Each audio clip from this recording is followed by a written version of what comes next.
Hi. I have something on my mind, and probably more honestly, I have something on my heart.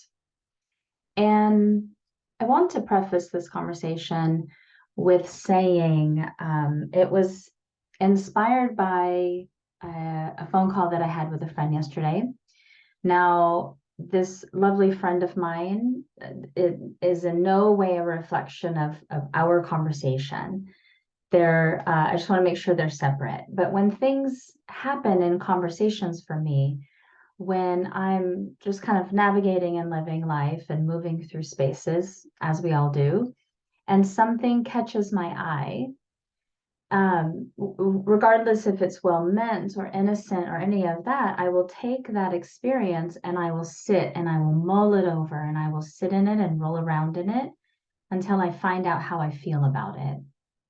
And then it takes me a minute to formulate words around it. And so, just in case you're seeing this, my dear friend, please know you inspired me, but this has nothing to do with my feelings towards our conversation. So, I just want to preface with that. I would like to start out by saying, could we just maybe kind of sort of move away from making comments like, "You're so strong"? Can we move away from making those sound like compliments? Could we maybe normalize, "You're just so resilient. You land on your feet. I'm just so impressed by you. You just always seem to have it together." I understand that society celebrates this. This is something that we greatly value in the world, is strength and perseverance and wow, like, life knocks them down, but they just keep getting up. And I understand on some level, the general public celebrates that as something of a virtue. But I would like to speak for those of us that get told these comments quite a lot, right? So again, as much as it is well meant, I'd like to kind of illustrate what happens on our side when those compliments are given, right? It doesn't feel like a compliment. Number one, it isn't a compliment, not in the way you think, right? There's a little bit of a recognition from you that this is happening, but for us, it's not a compliment.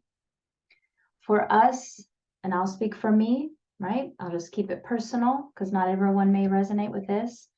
For me, it instantly exhausts me. Oh, like, oh, it's not a compliment. It doesn't boost, it drains. Even though I know it's well meant, even though I know that's the perception of how people see me, it doesn't feel like a compliment. That might be kind of hard to hear, right? That's kind of this space of, I'm so sorry, I didn't know I was doing that. Number two, secretly, subconsciously, again, not intending to be malicious in any way, shape, or form. It has this instant pressure to never fail. "Oh my God, you're just so strong," equates to, "You can't be weak because I see you as strong." So it just has this instantaneous pressure of an outcome or an expectation that we then put on ourselves because there's something in us we don't want to let people down. So there's a very large secret subconscious battle that goes on with "you're so strong."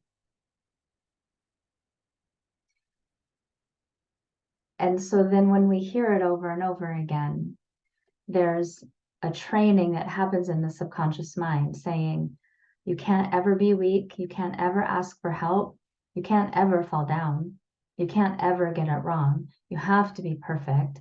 Yes, these things aren't being said in the conscious, in the forefront of our mind or our voice or our hearts, but it's the subliminal messaging behind it. And number 3, and probably the one that like makes me emotional and breaks my heart when I hear it, it's very lonely. To hear that compliment feels very lonely. Because when someone says that to me, I know they don't see me. I know they only see the most external version of myself. I know they don't see beyond that.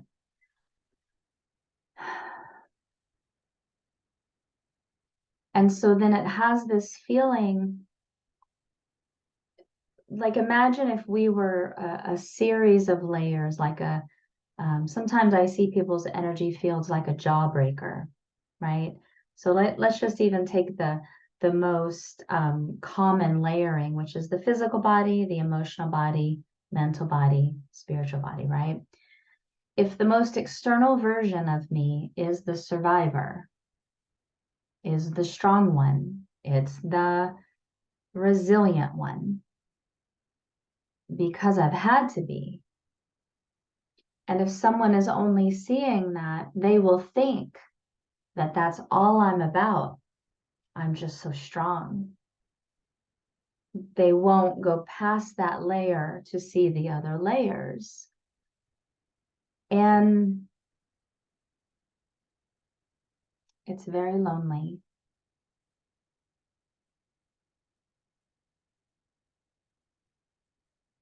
I didn't realize I had felt all of that. I didn't realize I had all the feels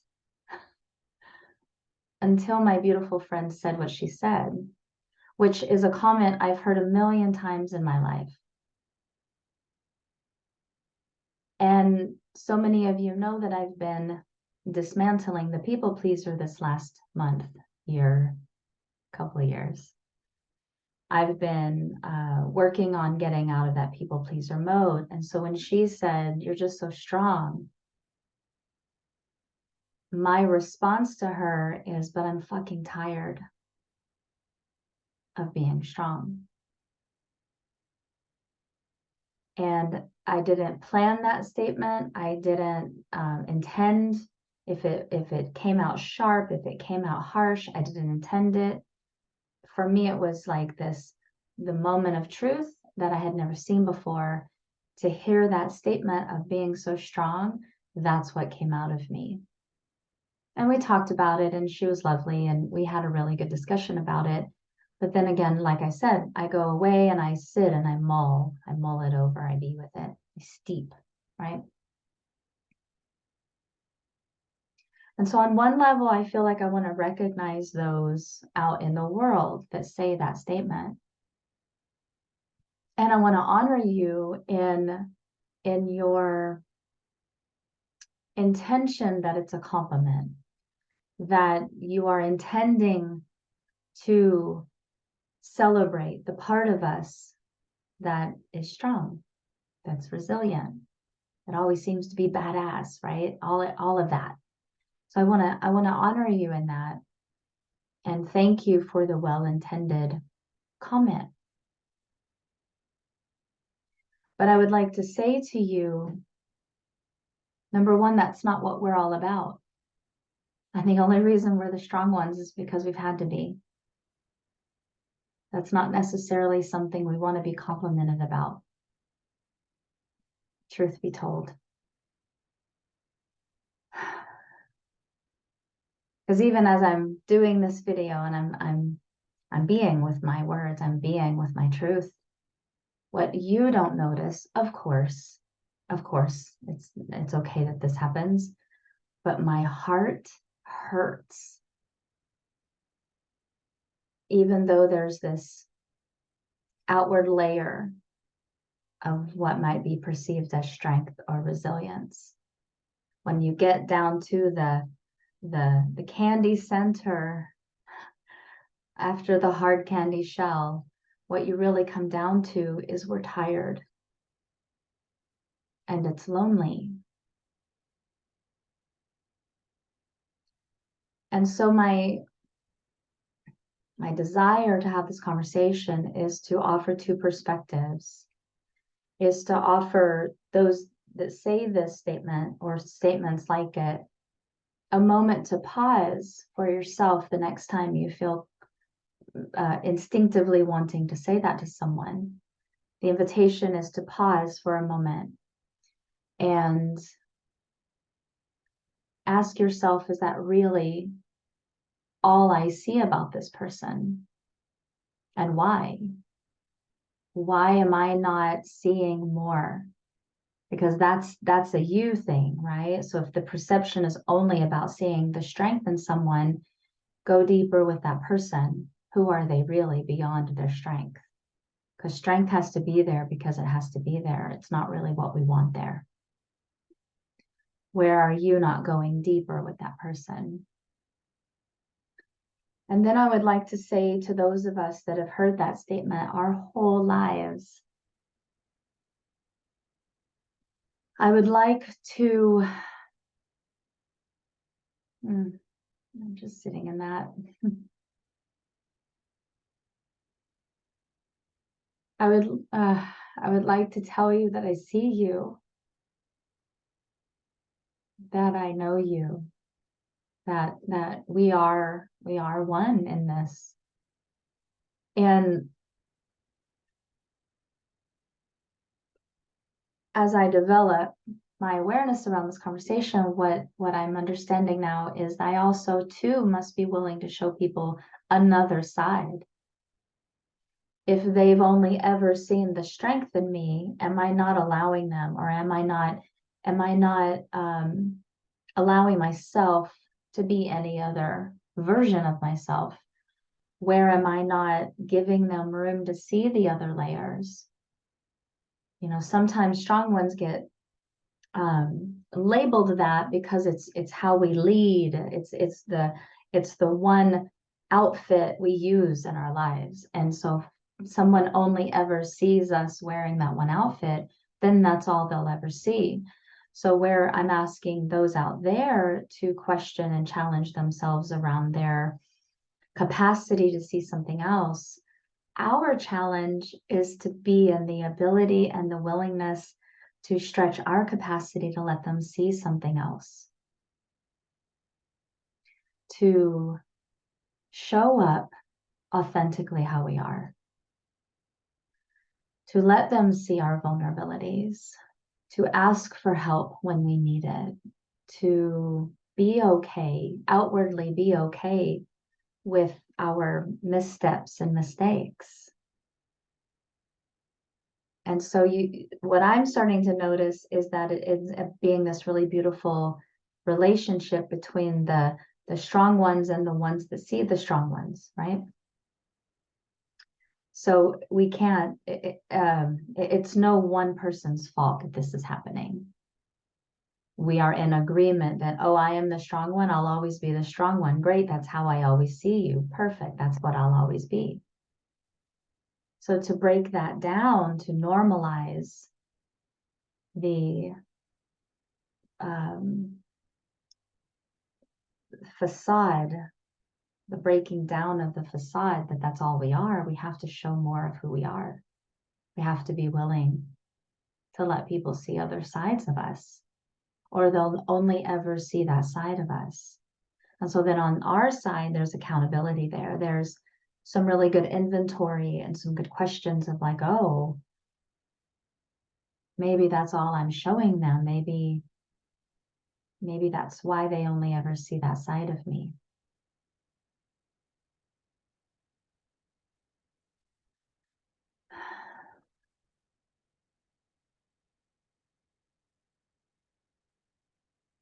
I'm just pausing for myself because this whole conversation is very active in me.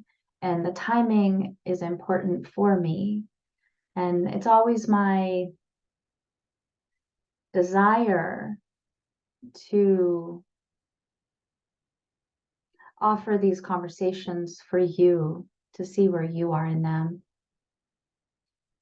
And sometimes it means we're not perfect. Sometimes it means, we're a little emotional and we don't have it all together. And sometimes it feels messy to do that. It does for me. I feel like part of that facade for me was to have it all together. Like literally my motto for my life is I need to have my shit together. Because when you learn as a child, when you don't have it together, that's when things go bad. And so I just, it's trauma based, right? All of this is just trauma response. Our personality isn't strong. We're not a strong one. That's not our personality. It's our trauma response. So sometimes it means we don't have the right words, and sometimes it means we don't look perfect, and we don't act perfect, and we don't, do the perfect thing. But I feel like the more we ease into like just the showing up, like right now I have a little hair on my face and it really tickles and I'm trying to ignore it. Why? Let's just get it out of the way, right? Sometimes it means showing up as we are, and that doesn't look very good in our head. And yet I have this very strong belief that people in the world truly just want authenticity. We are fucking tired of the masks and the illusions and the costumes and the personas. Like, we're really tired of that. Really tired of that. And there's something we are craving inside of us, and that's connection. And it's up to every person to be willing to have that connection, to be willing to open the doors just enough to have a connection, even though we have no control over how that's going to go. So if you'll take a big breath with me.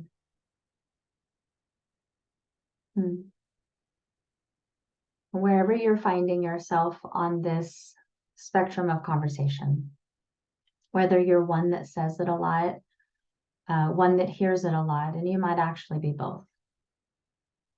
Strong ones can recognize strong ones, right? Regardless of where you are, I would ask that you begin to normalize looking beyond the immediate hard candy shell of someone. Someone is strong because they had to be, which means they're more than their strength.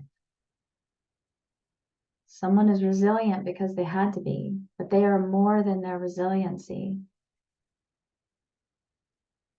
And for us, if we are only ever seen as that, the hard candy shell becomes a prison.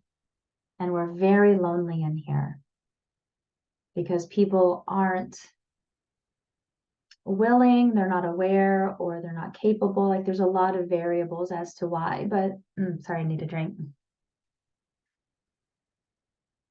There we go, not being perfect. There's a lot of variables as to why people don't go beyond that first layer. But it's our job to like open the door enough for them to have an opportunity. That's all. That's all I wanted to share. Love you.